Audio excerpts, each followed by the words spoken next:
여호와께서 샘을 골짜기에서 솟아나게 하시고 산 사이에 흐르게 하사 각종 들짐승에게 마시게 하시니 들나귀들도 해갈하며 공중의 새들도 그 가에서 깃들이며 나뭇가지 사이에서 지저귀는도다.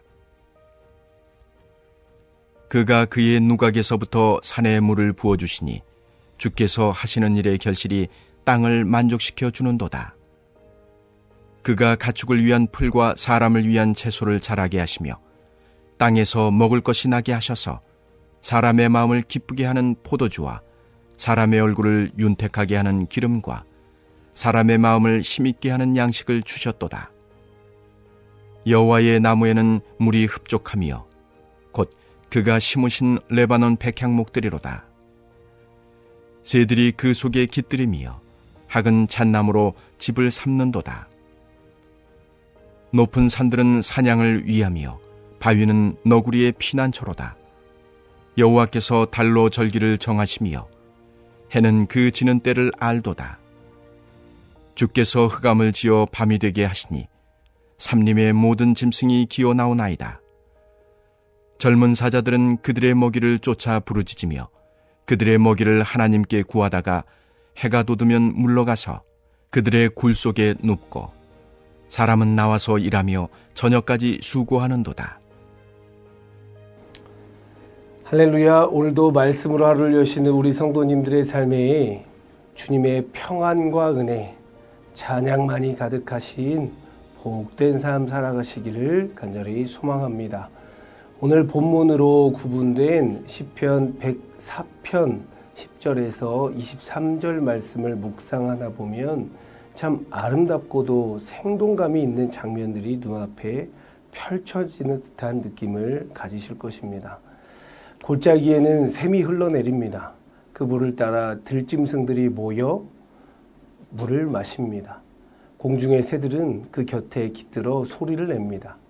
산에는 풀이 사라지고 땅에는 사람을 위한 양식이 납니다. 포도주와 기름과 양식이 사람의 삶을 기쁘게 하고 해가 지면 밤이 오고 해가 뜨면 사람은 나가서 저녁까지 수고합니다.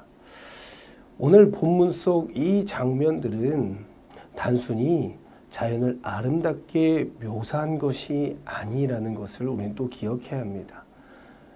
오히려 이 모든 것을 통해 시편 기자는 우리에게 한 가지를 깨닫게 합니다. 누가 이 모든 생명들을 살리고 있는지, 이 세상이 결국에 누구의 손에 있는지 하고 말입니다. 여러분, 이 세상은 저절로 굴러가는 것이 아닙니다. 모든 것은 다 하나님의 손 안에 있습니다. 하나님께서 살리시고 먹이시고 이끌어 가십니다. 아멘. 그런데 여러분, 우리는 때때로 착각 속에 살아가곤 합니다. 내가 잘해서 여기까지 온 줄 알고, 내가 벌어서 이렇게 사는 줄 알고, 내가 버텨서 오늘까지 온 줄 압니다. 그리스도인 가운데에서도 생각과 말로는 내 힘이 아닌 하나님의 은혜로 산다고 고백은 하지만 때때로 근심하고 염려하는 모습들이 우리 가운데 참 많습니다. 그리고 때때로 내가 벌어서 사는 줄 알기도 하고 내가 버텨서 여기까지 온 줄도 생각하면서 그 공로와 결과를 내 것이라고 착각하기도 합니다. 그래서 그 결과를 어떻게든 붙잡아야 무너지지 않는다라고 생각하기도 하는 것이지요. 그래서 근심과 걱정, 염려들이 생깁니다. 물론 우리의 노력과 최선은 당연히 필요합니다. 오늘 본문 마지막 23절 말씀도 보면 사람이 나가서 일하며 저녁까지 수고하는도다 라고 말합니다. 그러니 믿음이 있다라는 것은 결코 아무것도 하지 않는다, 아무 일 하지 않는다라는 뜻이 아닙니다. 감나무 밑에서 감나무가 떨어지길 기다린다는 것이 아닙니다. 성실하게 일하고 책임감 있게 살아가되 그것은 참 중요하지만 그러나 그 이후 내 노력과 최선 그 이외의 모든 결과를 내려놓을 수 있겠느냐가 관건인 것입니다. 그러나 우리는 그 결과에 연연해하거나 만족하지 못할 때가 더 많다라는 것입니다. 그러면 어떻게 됩니까? 그래서 내가 얻은 그 결과에 몰입하고 더 모으려고 하고 더 붙잡으려고 하고 혹시 붙잡고 있는 것마저도 놓치진 않을까. 그렇게 전전긍긍하면서 살아간다라는 것입니다. 그리고 그 가운데 불안이 생기는 것이죠. 혹시 부족해질까 봐, 혹시 무너질까 봐, 혹시 쥐고 있는 것을 놓칠까 봐 말입니다. 그런데 그렇게 살면 살수록 우리 마음은 점점 메말라갑니다. 왜냐하면 자꾸 내가 나를 살려야 한다고 여기기 때문에 내 힘이 들어가고 점점 그 내 힘은 붙이고 지쳐갑니다. 결국에는 번아웃, 소진되는 것이죠. 그러나 오늘 시편 말씀은 그런 생각과 삶을 완전히 바꿔낼 것을 요청하고 있는 것입니다. 아니다. 하나님이 살리신다. 하나님이 우리를 먹이신다. 샘이 흐르는 것도 다 하나님 때문이고 불이 자라는 것도 다 하나님 때문이며 나무가 서 있는 것도 다 하나님 때문이다. 사람이 오늘 하루를 살아가는 것 결국 다 하나님 때문이다. 라고 이런 믿음과 생각으로 우리를 바꾸라고 요청하고 있는 것입니다. 여러분, 신앙은 별다른 것이 아닙니다. 먼저는 하나님이 나를 살리고 계신다는 것을 믿는 것, 그것이 신앙의 가장 먼저 되는 것이고 시작이자 또 한편으로는 전부라고도 할 수 있을 것입니다. 내 힘으로 여기까지 온 것 같지만 돌이켜보면 하나님이 먹이셨고 하나님이 입히셨고 하나님이 함께 해주시고 함께 참아주시고 하나님께서 우리를 붙들어 주셨다. 이렇게 고백하는 것이 진정한 신앙인 것입니다. 그런데 우리는 때때로 결과에 더욱 집중합니다. 나는 열심히 일했다. 나는 열심히 벌었다. 나는 열심히 견뎠다라고 말입니다. 그런데 시편은 그런 우리에게 뭐라고 말씀하고 계십니까? 아니, 네가 일하기 전에 샘을 내신 분이 이미 계셨다. 네가 수고하기 전에 이미 예비하시고 자라게 하신 분이 계셨다. 네가 버티려고 버틴 것이 아니라 하나님이 우리를 먼저 살려내 주셨다. 옮겨 주셨다라고 말씀하고 있는 것입니다. 그래서 오늘 이 말씀은 우리의 교만을 꺾고 우리의 불안의 삶을, 불안의 생각을 바꾸라고 요청하고 있는 것입니다. 교만한 마음 가운데는 네가 사는 것이 아니다라고 말씀하시는 것이고 불안한 마음 가운데는 내가 너를 책임진다. 내가 너를 살린다라고 말씀하고 계신 것입니다. 여러분, 우리가 한편으로 생각해 보면 세상은 마치 각자 도생이다 하는 그런 말과 같이 이 세상이 느껴지곤 합니다. 사자도 제 힘으로 사냥하는 것 같고 들짐승도 제 힘으로 물을 찾아 나서는 것 같고 새도 제 날개로 나는 것 같고 사람도 결국엔 자기의 수고로 하루를 살아가는 것 같이 느껴질 수 있습니다. 그런데 오늘 성경은 그런 생각을 바꾸고 그 장면의 배우들을 바라보라고 말하고 있는 것입니다. 겉으로 보면 각자 살아가는 것 같지만 실제로는 하나님이 살리고 계신다라는 것입니다. 샘을 내신 분도 하나님이시고 풀을 자라게 하신 분도 하나님이시고 사람을 위하여 양식을 내시는 분도 하나님이시다. 사람으로 하여금 일할 힘과 하루를 살아갈 시간을 주시는 분, 그분이 결국 하나님이시다라고 믿음의 선포를 하고 있는 것입니다. 여러분, 그러니까 오늘 우리 시편 말씀은 우리에게 그 자연을 바라보라라고 말하는 것이 아닙니다. 오히려 자연을 통해 하나님의 손길을 바라보라라고 요청하고 있는 것입니다. 여러분, 우리의 수고만 보지 말고 우리의 수고에 집중하지 마시고 우리의 수고보다 먼저 일하신 하나님의 역사를, 하나님의 은혜를 바라볼 수 있기를 간절히 소망합니다.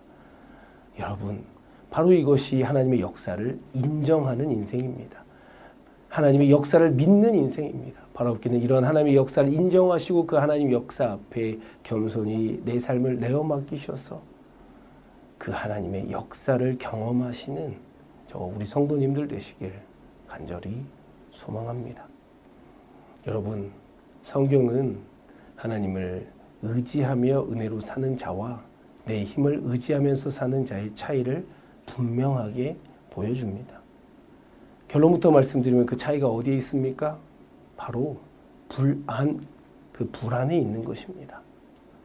하나님을 의지하며 사는 자는 상황이 어려울지라도 그 중심에는 무너지지 않는 평안이 있음을 성경은 늘 말합니다. 사도 바울이 그랬습니다. 잘 아시는 것처럼 고린도후서 6장과 빌립보서 4장에서 사도 바울은 이렇게 고백합니다. 근심하는 자 같으나 항상 기뻐하고 가난한 자 같으나 많은 사람을 부요하게 하고 아무것도 없는 자 같으나 모든 것을 가진 자로다. 아멘. 비천에 처할 줄도 알고 풍부에 처할 줄도 알아. 내게 능력 주신 자 안에서 내가 모든 것을 할 수 있느니라. 사도 바울의 고백입니다. 여러분, 겉으로 보면 부족한 것이 많은 것 같고 없는 것 같으며 약해 보이는 것 같고 힘든 것 같습니다. 그런데 믿는 사람들은 그 중심이 다릅니다. 하나님을 의지하는 사람은 아무것도 없더라도 무너지지 않습니다. 왜냐하면 자기 손에 쥔 것으로 살아가는 인생이 아니기 때문에 그렇습니다. 오히려 하나님께 붙들린 인생으로 살아가기 때문에 그럴 수 있는 것입니다. 가지고 있는 것을 줄 것으로 여기지 않고 가지고 있는 것은 그저 들려져 있는 것뿐이라고 여기는 사람들이 바로 신앙인입니다. 하나님께서 주신 것이 나에게 잠시 나에게 흘러갈 뿐이라고 고백하는 것, 그렇게 믿고 그런 것을 붙잡지 않고 그저 들려져 있는 것으로 생각하면서 활용하는 것으로 여기는 것, 그것이 바로 신앙인의 모습입니다. 여러분, 그래서 신앙인들은 자기 것이 많아서 평안한 것이 아닙니다. 오히려 필요한 것을 아시는 하나님께서 계시기 때문에 평안하다는 사실을 기억할 수 있길 간절히 소망합니다. 여러분, 예수님께서도 그렇게 말씀하셨습니다. 마태복음 6장 31절 이하에서 우리 주님은 무엇을 먹을까, 무엇을 마실까, 무엇을 입을까 하지 말라. 너희 하늘 아버지께서 이 모든 것을 너에게 있을 줄 아시느니라 하고 말씀하십니다. 그래서 그 결과는 무엇이냐? 그런즉 너희는 먼저 그의 나라와 그의 의를 구하라. 그러면 이 모든 것을 너희에게 더하시리라. 아멘. 그렇습니다. 하나님을 믿는 사람은 필요를 모르는 사람이 아닙니다. 오히려 필요를 아시는 그 하나님을 믿는 사람인 것입니다. 그러니 불안에 휩싸일 수가 없을 것입니다. 필요하면 하나님께서 또 채우실 것이고 또 인도해 주시고 또 열어주실 것을 믿기 때문에 그런 것입니다. 그런 축복의 삶을 살아가시길 간절히 소망합니다. 반대로 여러분, 성경에서 말하는 자기 힘을 의지하면서 사는 사람에게는 늘 불안이 있습니다. 왜 그렇습니까? 내가 붙잡고 있는 것이 곧 나를 지켜준다고 믿기 때문에 그렇습니다. 내 힘으로 얻은 것이기에 그것을 잃어버리면 언젠간 무너질 것 같고 다시 얻을 수 있을까 하는 그 확신도 없기 때문에 자꾸 움켜쥐게 됩니다. 그래서 자기 힘을 의지하는 사람은 없어도 사는 법을 결코 알기 쉽지 않습니다. 쥐고 있어야 안심이 되고 쥐어야 마음이 놓인다고 생각합니다. 그러나 여러분, 하나님을 의지하는 사람은 이런 삶을 살지 않는다는 것을 기억하시길 바랍니다. 내 손에 들린 것이 나를 살리는 것이 아니라 나를 붙드시는 하나님의 손이 나를 살린다라는 것을 고백할 수 있기를 원합니다. 여러분, 그렇게 참된 신앙이 있는 붙잡으려 살기보다는 흘려보내는 인생을 살아가는 것입니다.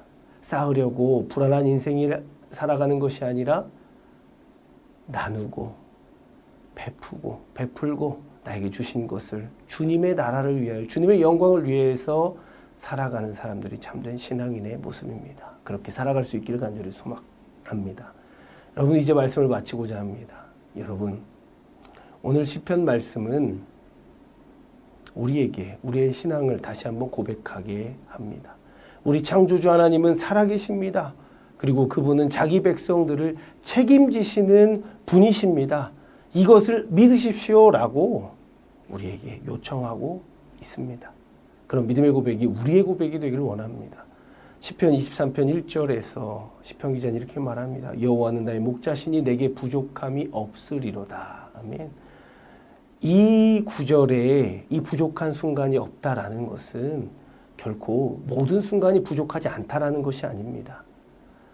오히려 부족한 순간이 있더라도 우리를 붙드시고 우리를 인도하시는 우리 주님이 계시다라는 뜻입니다. 여러분, 믿음의 사람은 그래서 조금 무모해 보이더라도 담대할 수 있는 사람들입니다. 왜냐하면 자기 자원을 믿는 사람들이 아니라 하나님의 공급을 믿는 사람들이기 때문에 이 세상에서 담대하게 그리고 당당하게 살아갑니다. 여러분, 그런 사람들이야말로 진정으로 하나님의 역사를 경험한다라는 것을 기억할 수 있길 소망합니다. 바라옵기는 하나님의 역사의 중심에 서 계신 우리 성도님들 그리고 제가 되기를 간절히 소망합니다. 사랑하는 성도 여러분, 바라옵기는 믿음의 눈을 뜨셔서 하나님 없이는 설명이 안 되는 인생, 믿음의 그 길을 걷는 저와 우리 성도님들 되시길 간절히 소망합니다.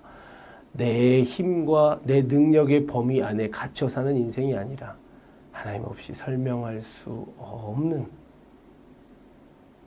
하나님으로만 설명이 되는 그런 복된 인생 살아가시길 간절히 소망합니다. 오늘 말씀을 새기시면서 함께 기도하길 원합니다.